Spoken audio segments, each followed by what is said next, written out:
Good afternoon and welcome to today's edition of Political Update. As Nigerians join the rest of the world to usher in a new year, there are predictions that there might be an upward swing in the tempo of political activities ahead of the 2027 general election. Judging from the outcome of the 2023 presidential election, which Bola Tinubu of the APC won, the performance of the three main opposition parties and their candidates came to light. They are Atiku Abubakar of the PDP, Peter Obi of the Labour Party, and Senator Rabiu Kwankwaso of the New Nigerian People's Party, NNPP. Perhaps having learnt lessons from the collective defeat, opposition leaders are said to have begun consultations to perform better in 2027. Presidential candidate of the Labour Party in the 2023 presidential election, Peter Obi, already meeting former heads of state and presidents.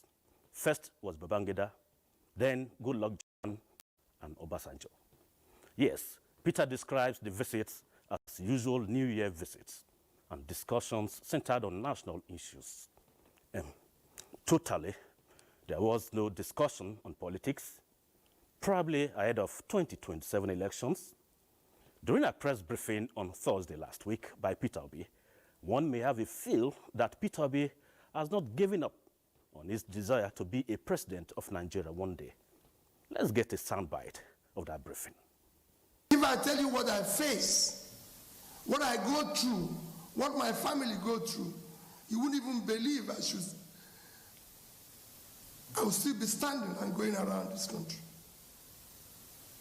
But I've made up my mind that if this is the end, so be it. It is difficult to be in opposition in this country. Extremely difficult. Because everything is against you. People don't want to see you. They don't even want to talk to you. I see colleagues that greet them at the airport, they don't even want to reply. We need to show more commitment to the future of our country. None of us is going to live here forever. So we must build a better society for our children. So joining me in the studio is a Labour Party chieftain, who you also saw in that press briefing, is I Chief Peter Ame, Labour Party chieftain, former PPA chairman and presidential candidate, former IPAC chairman and national secretary, CUPP. Yeah, welcome to Political Update. Thank you for having me. From that statement by the presidential candidate of the 2023 elections, Labour Party precisely, Peter Obi, it seems he still has interest to test the political waters at the presidential level going forward. I think what Peter Obi has said, on several occasions is that he has an commitment to see Nigeria work. And that has been his statement. And when it comes to running for presidential election, these are fundamental rights that are, that is given to every Nigerian to participate. And when the time comes, when INEC open the floodgate for participation, and he feels that he should participate, I think that should be within his right as enshrined in the Constitution of the Federal Republic of Nigeria. So we are just trying to make, for now, I think what his commitments are is to see that Nigeria has a robust representation within the opposition cycle and also have a robust discussion on how this development should work for the betterment of the masses. Well, you see, sometimes his life is being threatened and it's what he is passing through as well as his family. What does that imply? Is it on security aspect or what? Can you explain further? Because I think you are very close to him. He made some very specific statement how you can't even greet people once because people are afraid. Nigeria, there's a strong issue about governance, and people who take over power. And that's why we've only asked people to look at people who have come before them, because power is transient. It's a temporary phase every time. There have been people who have had mighty names 2,000, 3,000 years ago. And the only thing you remember about them is the egalitarian society they're projected to create. So Peter Obi has had issues with a lot of. Look at even what the public secretary of the APC said on national television, that there's no line to be crossed when it comes to national discussion. When a man said he has crossed the line, and the veracity, the anger, the venom at which that statement was made, Peter Obi had raised a statement yesterday that he's receiving death threat and all that. I think for us, And for the APC and those who intend to come to government, what they should understand, if you look at the APC in 2013, how they metamorphosed from different political party to form another group and eventually took over power in 2015, how the man at the helm of affairs, who was controlling state apparatus, Jonathan was in charge of the army, armed forces, was in charge of the police, he was in charge of DSS, NIA, everything. And then the level at which he restrained himself from acting outside the confines of our constitutional provision has, brought up the APC today and has brought up 2 presidents out of the APC. So democracy is about allowing the masses to have this right to take their decisions and allowing a robust opposition to be able to set you right. Because most times when you are in government, you have these people who sit around your table who are praising you, who are calling you all sorts of names, who are praise singers, and they don't give you the review of what the masses are going out on the street. What the opposition does is to make sure that the trust of the people is brought to bear, and their pain, their anger, the shortfalls. Like, I've never seen anywhere opposition leaders do press conference and half of it is about advice. If you look at the press conference Peter Obi did last time, it's about telling the president to go to visit the people. It's about telling him to invest more in the country. It's about telling him to invest in agriculture. Because if you look at the inflation figures, we have over 34.something%, headline inflation, and you have over 40% inflation on food. It's to tell you that the inflation, the pressure on the general inflation is coming from food inflation. So if you provide more resources for farmers, if you engage in our 39.6 million arable land, and people, then there will be reduction in the cost of food. So these are all the discussions that the opposition is having, and I think it's a genuine way. So having the opportunity to speak and also have the opportunity to speak to the people should not be restricted by any form of any government or anybody in place of authority. Okay, let's take you, because we are part of the visits. He visited Jonathan, that is Babangida, former head of state, former President Jonathan, and just last week, Thursday, I guess, visited Obasanjo, Lagos. Is it part of the political consultation side of 2027? I think it's giving honor to whom honor is due. These are people, every person will be former president one day. And going about visiting these leaders and trying to engage them for the new year and congratulating them, for what they've done in the past. And see, people come with a lot of rhetoric and say, oh, these people head all this country down. No. You cannot take away the bad from, people who have done good and you don't want to recognize their good, and you only want to do is to isolate them and then discuss certain issues. These are leaders of our country, and Excellency Peter Obi has so much respect for them, and he visited them, to discuss with them. Like Babangida Aliyu, he lost his relative. He made a condolence visit to him. The governor of Jigawa lost his mother and son. A condolence visit was paid to him. It does a cross-party line. It is not about a Labour Party. It doesn't about PDP. It doesn't about APC. It's about the society we live in. How do we communicate with ourselves outside politics? How do we relate with ourselves outside politics? These are the kind of things that leaders, should continue to, endear to, pursue as a goal for national integration and national development. It was a visit for the new year, and I think that there was no political undertone. The visit went very well. Okay, but we're also getting feelers that there might be a probable merger with some other political parties, just like what we experienced in 2013 when Labour Party, APC, some parties came together and formed APC. We had that Labour Party, NNPP, and part of PDP as well, trying to form merger. How true is that? I think for me, I speak generally about the political, space. I do not talk about, I won't speak what the NNPP is doing. They have their leadership. I won't speak what PDP is doing. So what I'm trying to say is that there's a general probable, issue in the domain that people, there could be insinuation, it could be true. But what the concern really is at the moment is that 2027 election will be different from 2023. Mistakes that had been, that were noticed, mistakes that occurred, had been taken cognizance of, and proper corrections will be put in place to make sure that such mistakes does not undermine the strength of the opposition come 2027.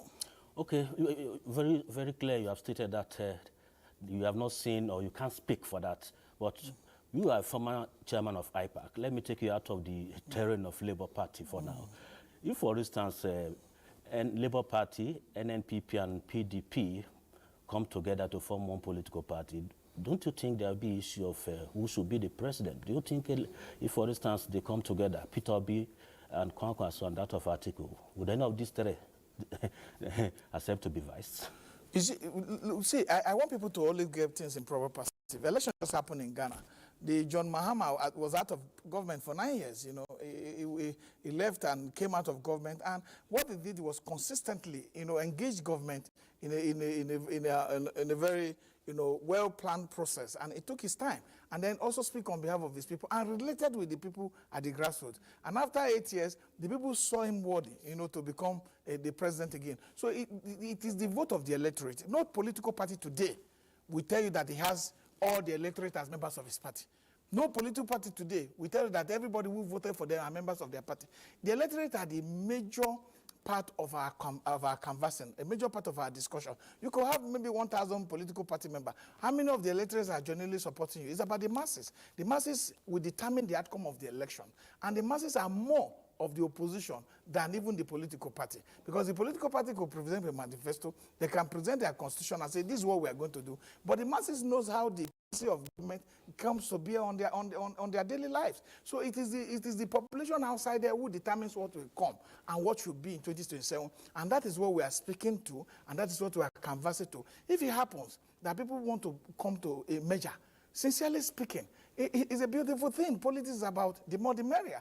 And anybody who says, like leaders I've met who have said, it should be about Nigeria. It shouldn't be about self-ego. It shouldn't be about, you know, your personal reputation or your personal interest. It's about what do you want to do to save Nigeria. It will only be one president at a time, and there's no need for anybody, oh, if it's not me, it shouldn't be the other. The basic issue among the side of the opposition is that people generalize the opposition. And in that generalization, they come to very hasty conclusion by saying, oh, if the opposition doesn't merge, then you can't win. Peter Obi came into the election in 2023 about how many months? Barely 6 months to that election. And he came out with 6-point-something million. So, saying that the numbers of the people, the canvassing, the discussion, the reality that have come to bear in the faces of Nigeria will not determine the next election differently from the 6-point-something million votes he got. So these are the issues. It's about the electorate, and the elections will determine that. Okay, let's take a report, because before we discuss issues of 2025, we need to reflect on what really happened at the political scene in 2024. So let's take a listen at some of the issues that shaped politics in 2024.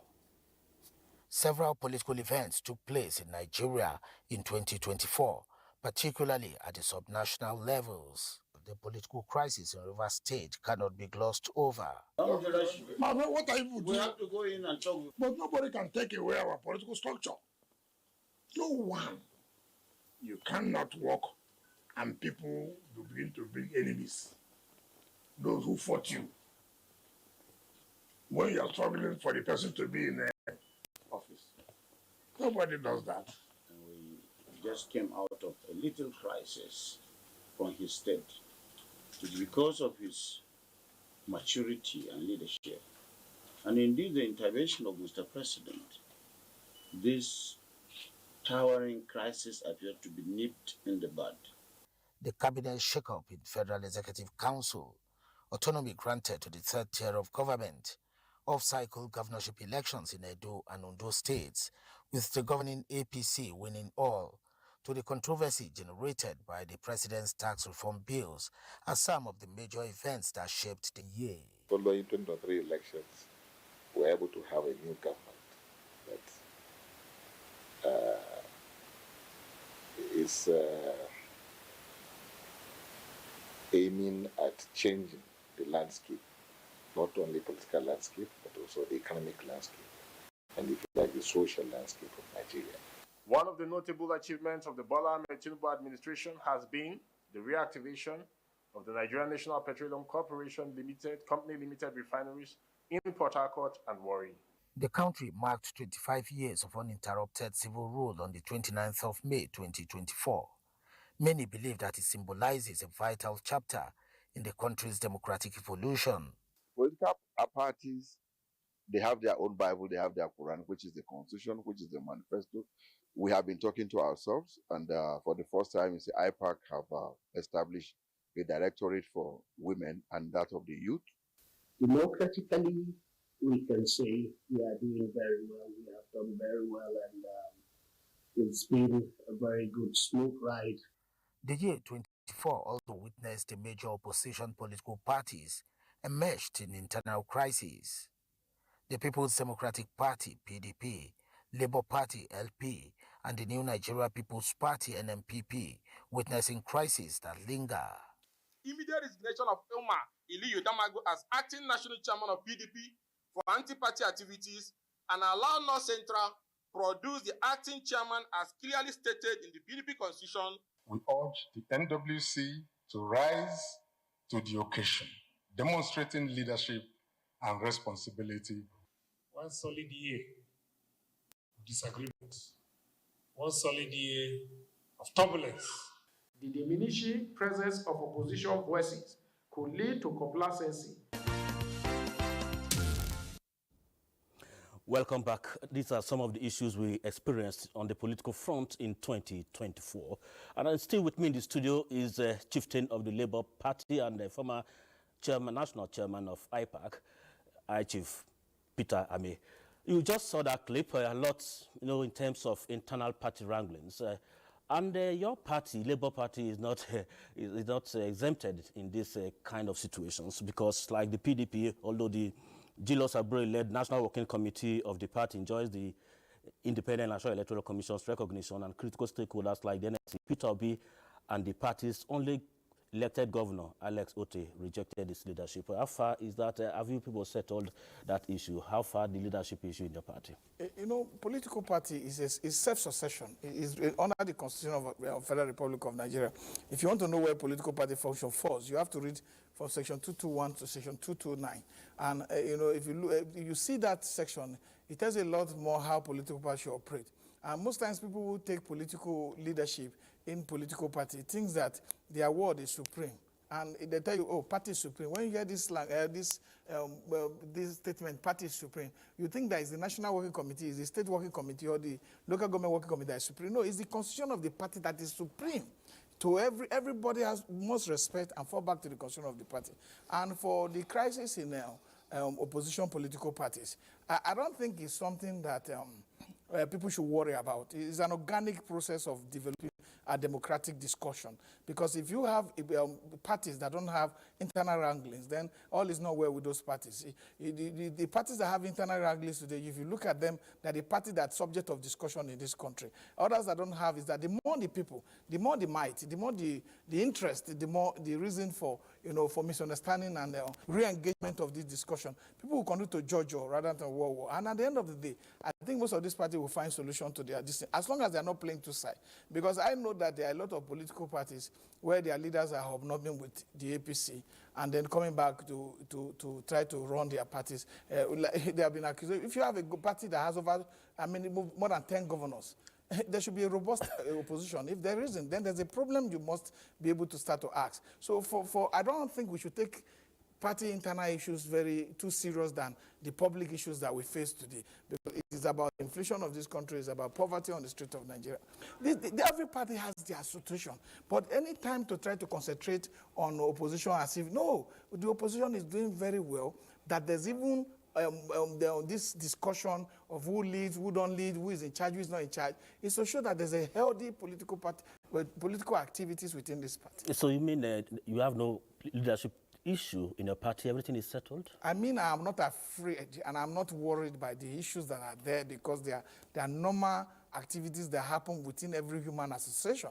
When human beings gather, there will be misunderstanding, there will be disagreement, and at the end of the day, I'm very sure solutions will be found to the problems. And you said there are some opposition parties that they wine and dine with the ruling party in the night, and in the daytime they go to their secretaries. Is your party also part of them? You see, the basic issue is that we will not come here. There have been accusations here and there, you understand? So, for the one I was actually referring to specifically was what Ikenga said. Ikenga said several times. You can check the record, Ikenga Guchiri. The House of Rep representing Dr. North. I didn't see or I didn't hear you. Can you remind us, please? Yes, that there are members of his party, the PDP, that have not been with the APC. He has said it is on record. Okay. I can send you the record. I have more than 10 of them. You can send it to me, maybe after the program. Yes, you watch it. It's there. These are facts that are in public domain. Okay. And we can, and that's why I make reference. If you look at my statement, Labour doesn't have 10 governors now. I said any parties that have up to 10 governors and is not showing a robust opposition, then there's something more than the eyes can see. Okay, you have presented evidence, so I can let you go at this point. But we have just about 3 minutes to round off this discussion, because you talk very well as a former presidential candidate. You have campaigned so much, so the campaign is still in your lips, so you can talk even for 10 hours. But Peter Obi, being a former governor of Anambra State, and elections are coming up November 5 this year, and Abga is rolling in the state. Do you think Labour Party will also be active in that process, or are they even planning to capture power in that state? There are too many people already showing interest to run for Labour Party in Anambra State. Labour Party is the party to beat in Anambra State because of the record of Peter Obi in the state. Peter Obi is a frontline politician, a frontline opposition leader, and a frontline, performance individual that everybody knows in the state. So with him leading any coalition in the state, we're very sure the victory will be very easy. And that's why you see that even the governor of the state is unsettled by the presence of Peter Obi. And we are very confident that Labour Party will win the election in Anambra State. All right, we'll keep this clip, and probably after the elections, we'll play it back. Before we call it a day, let's just take this brief statement from a Ghanaian, because they are so excited as the president of the country is being sworn. He can come, and he has come. The nation builder is back to build our Ghana for us. We stand committed to enacting policies that empower women and ensure that the door of opportunity is open wide for our youth and our women, regardless of their background. The nation builder is back, and we are still here. So we have to call it a day. I must sincerely thank my guest, Chief Peter May, former national chairman of IPAC, secretary CUPP, and the Labour Party chieftain. I hope to see you again next time on this platform, because it's always a pleasure hosting you. Thank you for having me.